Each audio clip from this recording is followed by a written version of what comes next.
Hello, everyone, and welcome to today's session with two amazing guests. Today, we're going to be focusing on the lifeline of any enterprise, the customer. Now, what helps you keep the pulse on that lifeline, your customers, is your CRM, your customer relationship management systems. We're obviously in a data-centric universe, and we are all in understanding that without that data-driven approach, especially when we cross core business functions that involve the customers, marketing, sales, customer service, everything from customer acquisition to engagement to retention is going to take precedence from all of the actions that we take, and that's proven. The burning question is, how do we take those actions based on what we know of the customer, from their preferences, their motivations, their actions, their choices, and how do you tailor your offers and what it takes to move that prospect to a customer? Well, like I said, there are two fantastic panelists on today's conversation. So let's start with introductions and get to know our panelists. Laura, I'll let you introduce yourself to our guests today. Thank you. Thank you for having me. My name is Laura Nelson. I'm the SVP of Ad Products and Enablement within the Disney Advertising Sales Organization. And the Disney Advertising Sales Organization is a portfolio of brands across ABC, ESPN, multiple cable networks, and the Hulu streaming service. And in my job, I work closely with our technology partners and our sales leadership to determine what are the right products and platforms that we need to move the business forward. Tommy, do you want to quickly introduce yourself as well? Yeah, absolutely. Tommy Stewart, Chief Revenue Officer here at Aible, and we're a startup. We just had a successful Series A round, and so I live my day in 30-day increments, if you will. So it's a lot to get done, but fundamentally, my job is to be obsessed with customer acquisition, nurture, and growth, right? And so really excited and great to be acquainted with Laura, and congratulations on Disney 100 million subscribers. That's Thank you. Amazing feat. I remember when we were talking about 6 million. So that's congratulations to your organization. Thank you for joining us. Thanks. It's a pretty exciting time at Disney right now. And with fantastic credentials, who better to have for this conversation today? Let's start with this.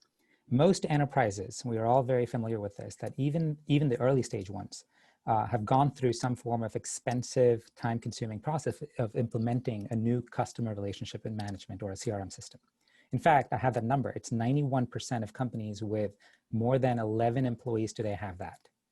70% or more customers actually report that customer experience is the most important factor in their purchasing. So we have all the elements that can bring this into fruition. What we realize is that even with this CRM in place, it does provide us the information that we need, but it is restricted to backwards looking and static in nature in terms of its information. And there are multiple industry studies that have shown that the CRM failure rates are pretty high. Now, if you look at the reasons, right, as we try to circumvent this costly scenarios, the failure can be prevented if it's identified early. Most challenges can be corrected before they negatively affect the entire CRM implementations. Some of the more common issues around CRM failure are around user adoption to lack of strategy and the lack of focus on the customer itself. In your opinion, why has CRM, nearly after 2 decades of being around, not fixed this or not addressed this? Tommy, I know you have a lot of experience around this and are knowledgeable in this. I'll let you go first. Well, thanks. And I've spent 15 plus years selling those solutions, and for the most part, they've done their job. They were operational platforms to help with kind of what I call opportunity management efficiencies. So you've got deal velocity, you've got risk mitigation, forecasting. And so I think for the most part, they've done their job. But so much more has changed. And right now, you need to be really precise about making customer decisions and understanding. So I think with the advent of kind of some of the market changes where companies that's in the CRM space are acquiring AI technologies. In fact, we're fortunate to have a CEO who sold one of our products to Salesforce, which was a great feat for us. But for the most part, we know that there's more to be done in the sales process. So embedded in that great customer data are things that can be pulled out with artificial intelligence. And we think that's where the new opportunity is today. Laura, any addition to that in terms of what can be done better with CRM? I think just speaking from our perspective at Disney, we've gone through a lot of, the whole industry has gone through sort of this like merger mania, and you're bringing together a lot of different companies that have probably had their individual CRM systems. And that's just slowed us down a little bit. I think the ability to get through sort of the hard part, which is making sure you're integrating CRM, whether it's different instances of a Salesforce, whether it's different types of customers into one database, for lack of a better word, is the hard part. Everybody wants to get to the part that Tommy's talking about, is how do you really sort of drive analytics? How do you use AI? And the hardest part is just making sure that your organization stays committed to utilizing CRM and getting it launched the way you need to. And it's not a quick journey. It may take, a few years. And particularly when we've acquired so many properties over the last few years, we're coming out of that. And now we've got to double down on getting the data right so that we can move to the next piece, which is really how do we continue to drive sales revenue in new ways, and look at it in ways that we haven't in the past. And particularly in an industry that's been traditional, the linear broadcast and cable networks that tend to transact in a very traditional way. And Tommy, I know you hinted at your CEO's involvement with augmenting the Salesforce experience. I'll definitely come to that, but I do want to step back and talk about the last 12 months. It's obviously affected all of us. Post-COVID-19, the customer engagement paradigm has completely been disrupted. B2B sales, B2C sales also, and support are now mostly, if not all of it, is virtual. But CRM wasn't built for that virtual world, right? It was built for that face-to-face interaction.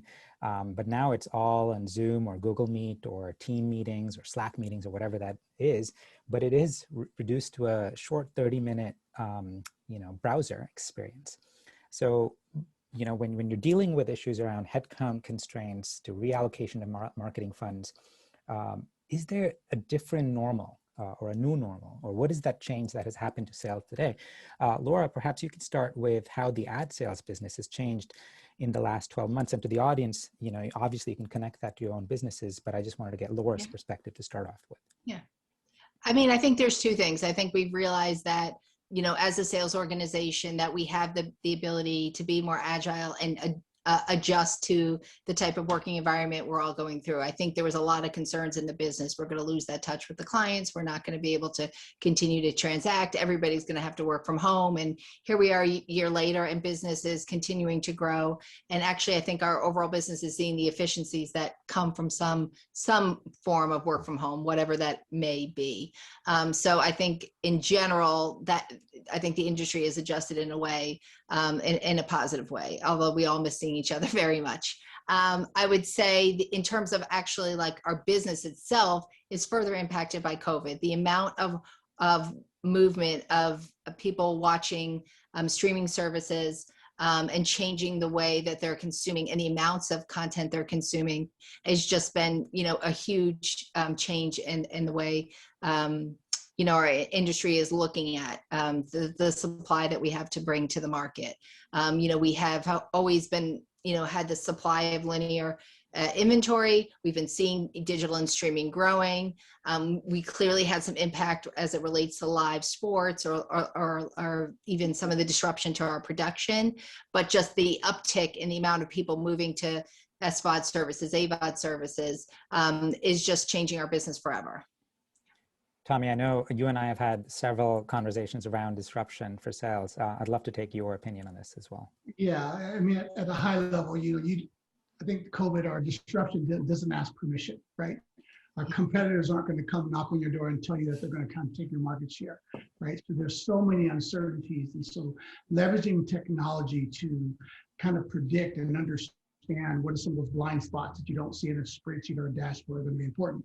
I mean, in fact, if you take a lot of companies now that are planning for 2021, they're looking at a lot of historical models and data, and they're trying to plan out this next year. That's going to be a miss, right? And so how do you have that precision and be opportunistic by taking your data and looking at it differently, letting AI tell you what you couldn't see? And so I think that's the real opportunity. But It's been crazy. I don't think the crazy's gone. I think there's going to be a new change at some point in time, but being able to prepare, is your company ability to pivot in within a quarter? Can you actually make those adjustments using your data and finding insights? So that's the real opportunity. And many companies are being opportunistic. You think about the online car sales, right? How a unknown financial company is now one of the fastest growing car sellers. They won't name the brand, but they're doing a really good job because they listened to the data. They found out what consumers wanted in the buying experience, and they put that into a form of a product. And now they are making millions of dollars doing that. And so there's probably several opportunities like that where each company can take a deeper dive into what they already have in data and provide some new insights.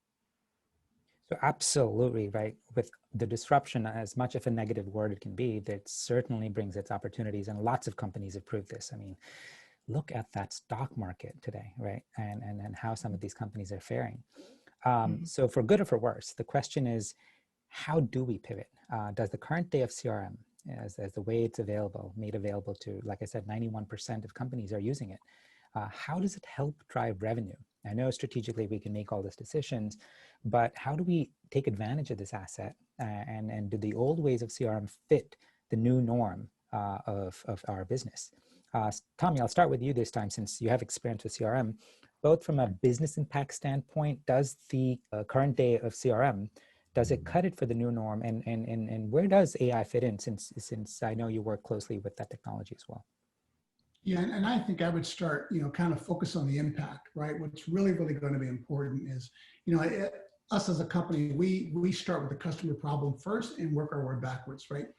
You need to be very curious about your customer data. You need to poke at it. You need to look at it. You need to do what if scenario planning. And so I think CRM lays the foundation for that, but you need other tools to kind of begin to question your reality, to poke at what was known to be true. And so leveraging that technology to focus on those outcomes. In fact, we pride ourselves in training our models around business outcomes and cost benefit trade-offs, so that what we're trying to do is we ask our customers, what is it you're trying to change? And impact means different things. If you're a hospital admissions organization, you want to see how many patients don't come back within 30 days so you can get your insurance payment.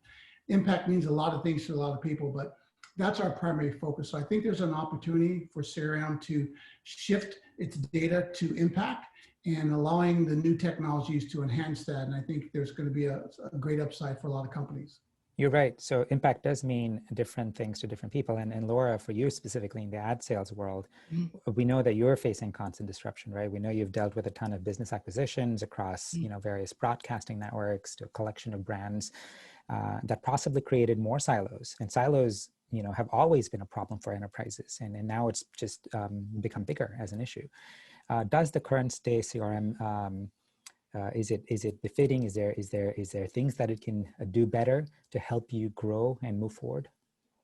Yeah, at Disney, we've actually recently moved to a model of two sales teams, that one focus more on some of the transactional business and one that's focused more on the client business. And I think if you think about those, you don't want those to become silos. They have to work really closely with each other so that they're making sure that everybody's in lockstep. As if we're going to close a deal and we need to move it across, you have two different groups that are able to work, across the agencies and the sales teams to make sure that that happens. So where I think CRM will, and I think hopefully will become even more valuable to our sales team, is the ability to make sure that you have that information at your fingertips quickly, and make sure we're connecting the teams. When you think about, a large organization that was already in multiple markets, but now is obviously not all together, the ability for us to share information more easily is really important. But I also think where it's going to start to be more important from our, is as we start to think about addressable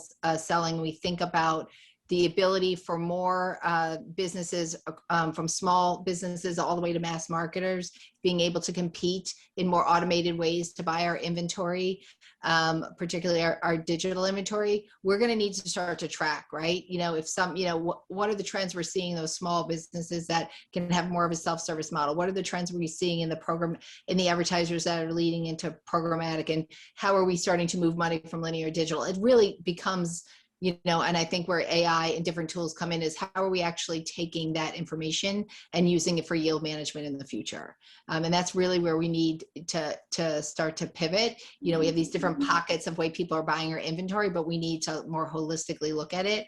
And when you track that versus sort of when they're coming to market, how much are they coming to market? Have we seen trends over the last few years? That's where CRM will really take off for us. So we know that CRM is good.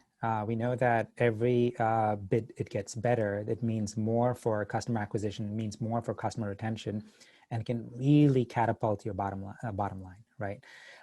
We also know that AI has the potential to fix some of these known deficiencies within CRM. The question often is, when you talk about daunting topics like AI, especially functional areas like sales and marketing, is where do I start? The key to this, much like any other problem that you're trying to solve for, is in identifying that one metric you care about or use case that's most prominent for your business, and start there. Now, there are lots of maps and guides and best practices that helps you prioritize these use cases or starting points. This example over here is a map by Gartner, and it ranks some of these use cases in order of feasibility and business value. So at the top of this diamond, we highlight, lead scoring, price optimization, cross-sell, upsell as use cases with higher value and higher feasibility, just because the technology itself is becoming more prominent within these businesses, and it only gets better in time. But let me start with your experience and where you've tried this or tested this or thought about this. Are there use cases, or maybe even outside this list, that jump out at you? Tommy, let me start with you. When I look at this, I think it's number 5, but it's territory optimization, right? My entire job is to figure out how can I squeeze as much out of every territory that's possible, right? And CRM historically has been a great platform to extract as much customer data from our sales organization. But how do I pivot now and pour as much energy back into each sales professional, right? How do I make every territory optimal? How do I plan? How do I do the right sizing, if you will? And so it's going to be an opportunity for me to, I think about just territory optimization, pouring value back into every employee, getting 17 to 30% productivity year over year, which should far exceed any quota growth that you have.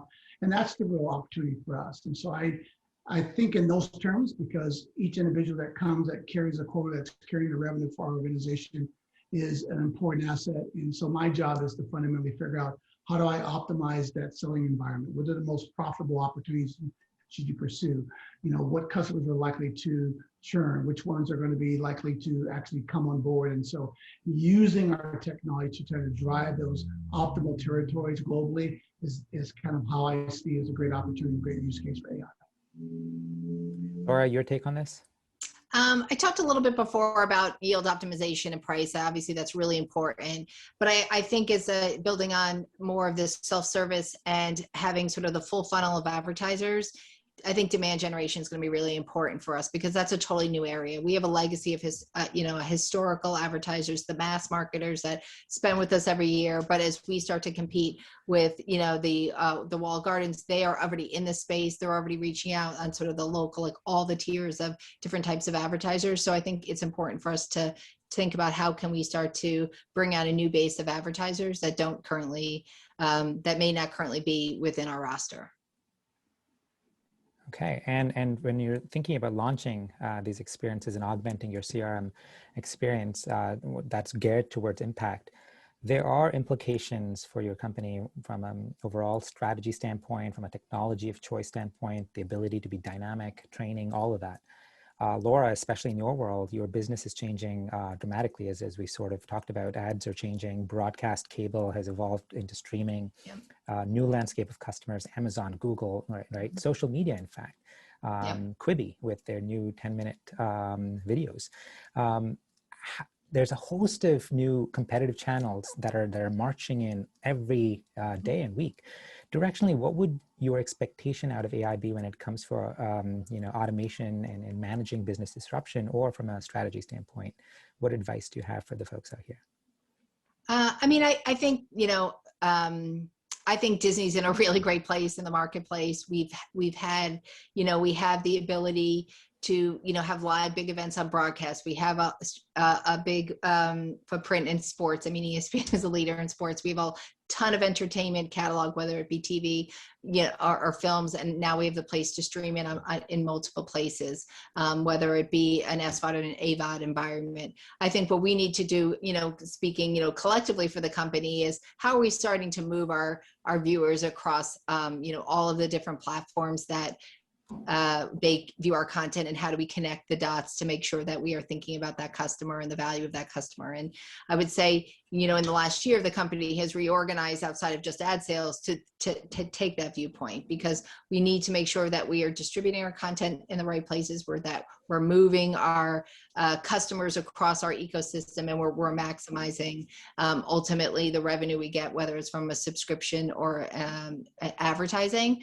So I think Disney's really set itself up to start to think about that, and I think AI would have a huge role in making sure that we do that. And the first thing we had to do is make sure we set up the structure so we could, as we talked about, get rid of silos earlier and make sure that we can make those types of decisions across the business, which is very new for us, but exciting. Tommy, any thoughts around any of these topics? Yeah, I think about the kind of the automate for transparency, and I'll start off with what I thought would be probably the most important one for me, is provide value immediately. So, I first started in this space. It was a new space for me, and artificial intelligence seems so far off. But as I've been over in this space for the last couple of years now, it's just provide value immediately for your organization. The many platforms and many new technologies come, it's very difficult to provide the end users value right out of the gate. But I think today that's changed. And so I'll start where people work. We try to embed insights into where people are working today, whether it's Oracle, SAP, or Salesforce, or Tableau. We allow individuals to up-level their skill set. We allow technology to move them into places that they couldn't do before, which I think is an amazing attribute for the new technologies that are out there. And then it allows you to collaborate with teams. And so if I think about when you're automating for transparency, you want to build trust within your organization. You want to get everybody on board. You want to show value immediately, and you want to make it comfortable for people to transition to new technology. So those are the things that I would say is kind of a great starting point. And it's not that far off. In fact, it's here, right? In many places, AI is actually interacting with you day to day. You don't really notice it, but you benefit from the outcomes. And I think as organizations begin to adopt capabilities like this, it's going to be a huge upside for everybody.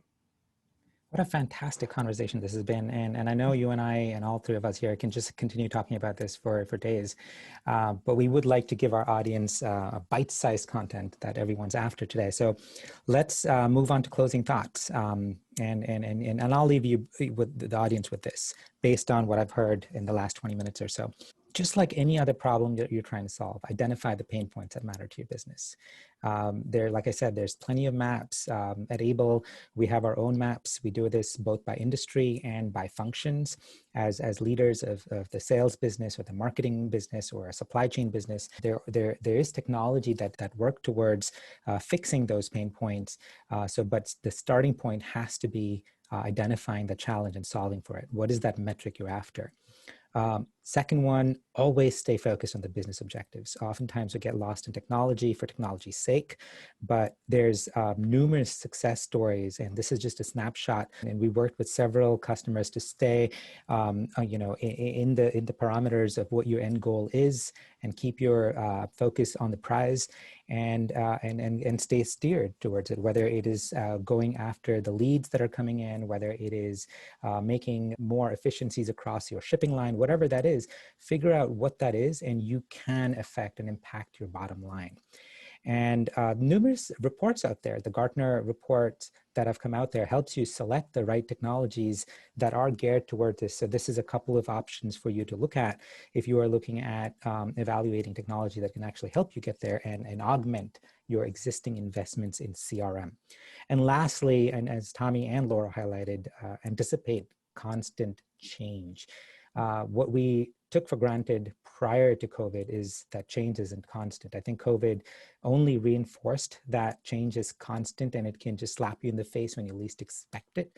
But by being able to pivot dynamically, you are going to do yourself a favor and make sure that every investment that you make helps you rotate and pivot and change direction as you need to only help you grow. And that's the end of this conversation. Tommy and Laura, thank you so much for being on this webinar with us, and I'm sure our viewers found this valuable. This is just the second in the series. Aible will bring you more from thought leaders like Tommy and Laura. Stay tuned. Again, thank you all for your time and have a great day. Thank you. Thanks, Laura. Thank you. Thanks for having me. All right. Bye now.